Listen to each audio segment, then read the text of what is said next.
नमस्कार, आदाब, सत श्री अकाल दोस्तों। स्वागत है आप सभी का एक बार फिर से। मैं हूं आप सबका दोस्त रोशन और आप देख रहे हैं सभी बड़ी खबरों और मुख्य समाचार की खास वीडियो, जिसमें हम बारी बारी से सभी बड़ी खबरों और मुख्य समाचारों को जानेंगे विस्तार से। खबरों में आगे बढ़ने से पहले अगर आपने इस चैनल को सब्सक्राइब नहीं किया है तो इस चैनल को नीचे सब्सक्राइब के बटन को क्लिक करके सब्सक्राइब कर लीजिए। साथ ही नोटिफिकेशन के बेल को भी जरूर प्रेस कर दीजिए, जिससे कि नई वीडियो की सूचना आप तक सबसे पहले पहुंच जाए। तो देखते हैं पहली बड़ी खबर क्या निकल के आ रही है।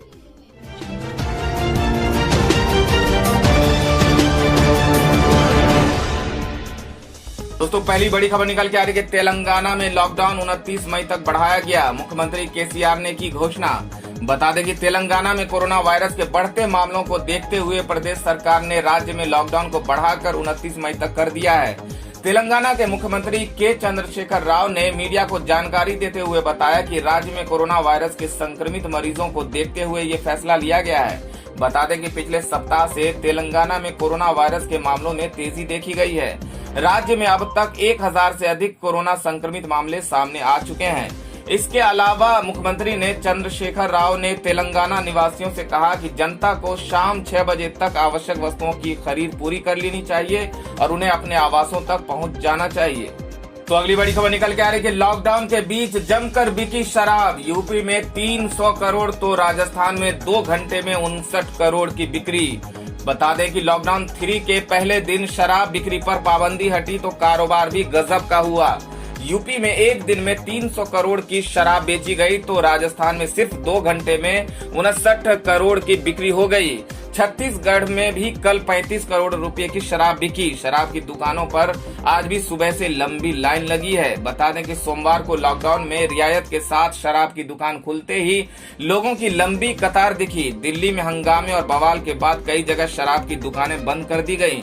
दिल्ली सरकार ने शराब को न केवल 70% तक महंगा कर दिया, बल्कि खुद मुख्यमंत्री अरविंद केजरीवाल लोगों के रवैये से नाराज दिखे। आपको बता दें कि कोरोना काल में आखिर लोगों की सेहत की चिंता के बीच सरकार ने शराब की दुकानें खोलने का फैसला क्यों किया। बता दें कि शराब की एक बोतल की कीमत में एक हिस्सा एक्साइज टैक्स का होता है। ये पूरा एक्साइज टैक्स राज्य सरकार के खजाने में जाता है। 2017 में शराब बिक्री का राजस्व 1.99 लाख करोड़ था। 2018 में 2.17 लाख करोड़। वहीं लॉकडाउन के 40 दिनों की बात करें तो सरकार को 28,000 करोड़ के राजस्व का नुकसान हो चुका है। बता दें कि सरकार की कमाई में लगभग 20 से 30% हिस्सा शराब बिक्री से आता है, इसलिए हर सरकार शराब की दुकान खोले रखना चाहती है। तो अगली बड़ी खबर निकल के आ रही है। सऊदी अरब ने एक फैसले से 26 लाख भारतीयों की नौकरी को संकट में डाल दिया। बता दें कि सऊदी अरब ने कोरोना संकट के नाम पर एक ही झटके में वहां काम कर रहे तकरीबन 26 लाख भारतीयों की रोजी रोटी का संकट खड़ा कर दिया है। दरअसल वहां के मंत्रिमंडल ने कोरोना संकट के नाम पर निजी कंपनियों को 40% सैलरी कटौती की इजाजत दे दी है। इतना ही नहीं, उसने निजी कंपनियों को कर्मचारियों का कॉन्ट्रैक्ट तोड़ने का भी अधिकार दे दिया है। अभी इस फैसले को सऊदी सरकार की ओर से पुष्टि होना बाकी है और जैसे इस पर मुहर लगती है, निजी कंपनियों को एक बड़ा मौका मिल जाएगा।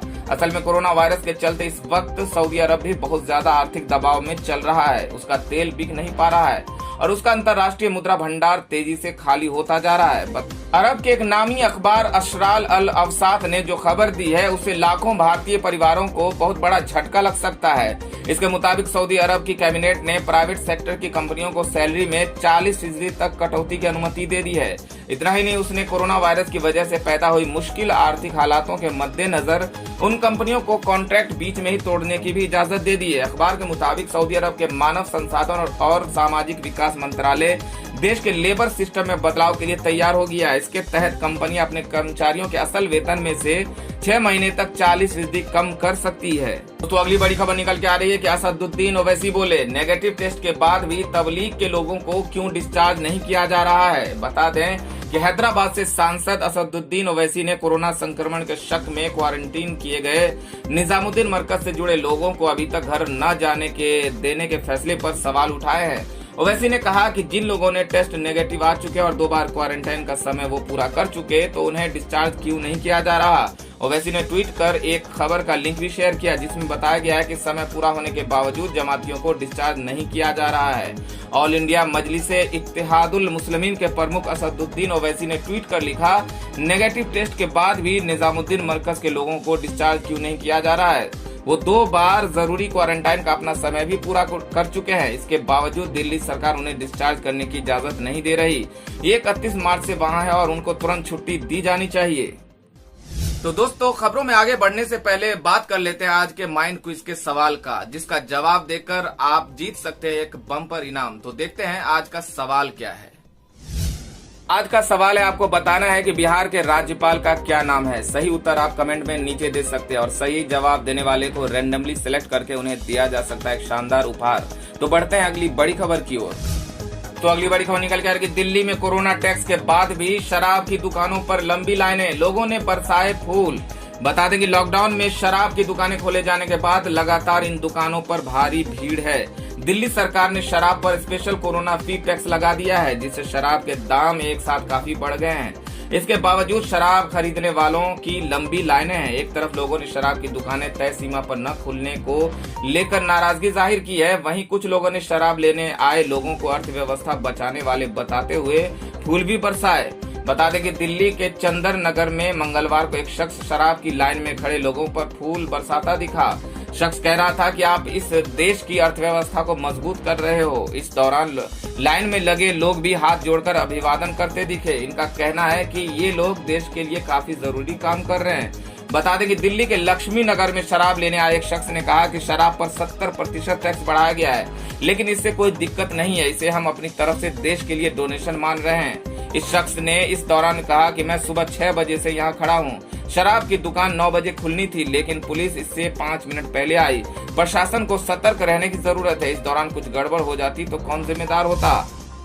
बता दें कि दिल्ली सरकार ने शराब पर कोरोना टैक्स लगा दिया है, जिसके बाद दिल्ली में शराब महंगी हो गई है। दिल्ली सरकार के मुताबिक अब दिल्ली में MRP पर 70% टैक्स लगेगा। दिल्ली सरकार ने शराब पर स्पेशल कोरोना फीस नाम से नया टैक्स लगाने की घोषणा की है, यानी कि जो शराब की बोतल 500 में मिलती होगी वो अब 850 रुपए की मिलेगी।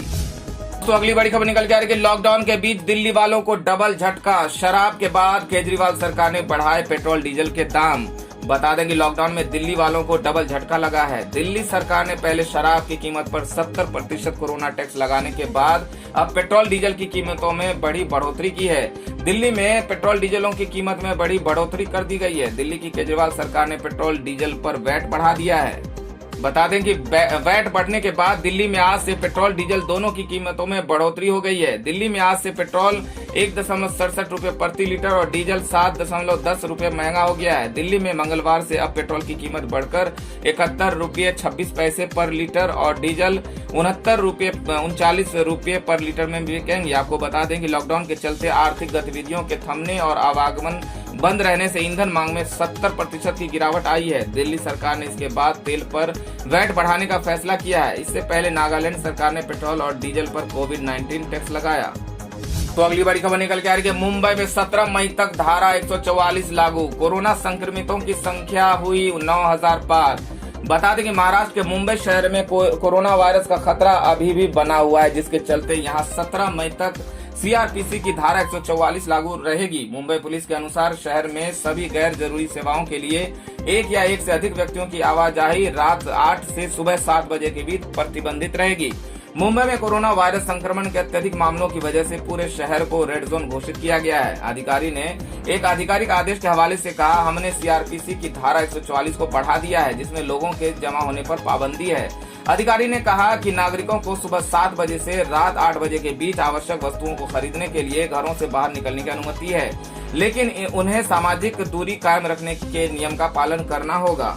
तो अगली बड़ी खबर निकल के आ रही है कि रमजान के पवित्र महीने में रोजा तोड़कर प्लाज्मा डोनेट कर रहे हैं तबलीगी जमाती। बता दें कि कोरोना वायरस के बढ़ते संक्रमण के बीच तबलीगी जमात के लोगों को लेकर कई खबरें सामने आई हैं। क्वारंटाइन सेंटर से लेकर अस्पतालों में तबलीगी जमात के लोगों पर कोरोना के इलाज में सहयोग न करने का आरोप लगा, तो वहीं उन पर देश में कोरोना के मामले बढ़ाने का दोष लगाया गया।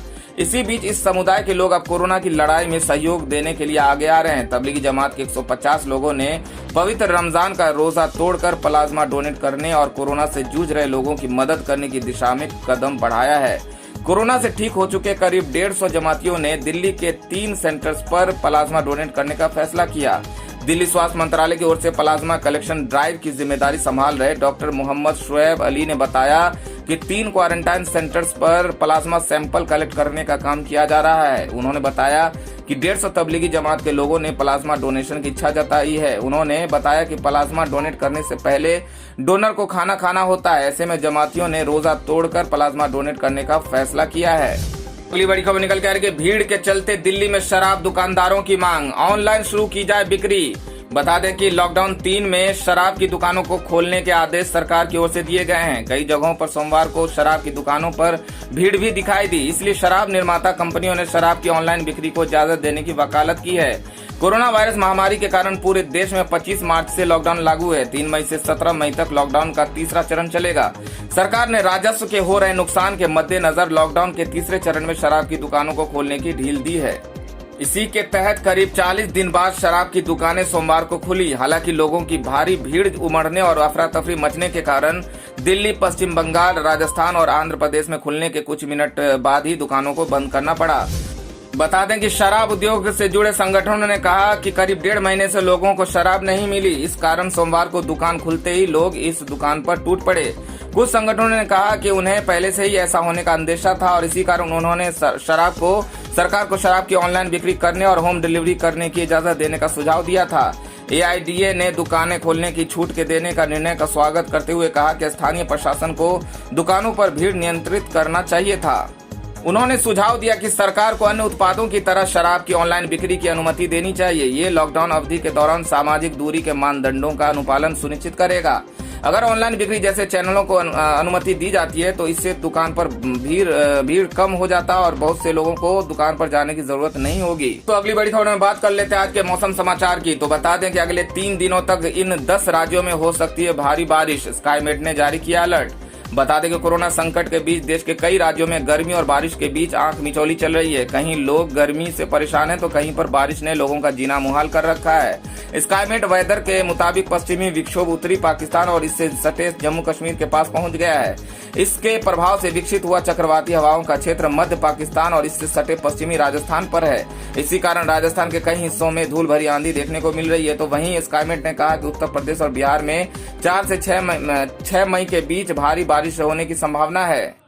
दोस्तों इस वीडियो में इतना ही। वीडियो को अगर आपने लाइक नहीं किया है तो लाइक कर दीजिए, वीडियो को अपने दोस्तों में शेयर भी कर दीजिए और अगर आप ताजा तरीन और मुख्य समाचार की वीडियो अपडेट्स जानना चाहते हैं तो इस चैनल को सब्सक्राइब कर लीजिए। वीडियो देखने के लिए बहुत बहुत धन्यवाद।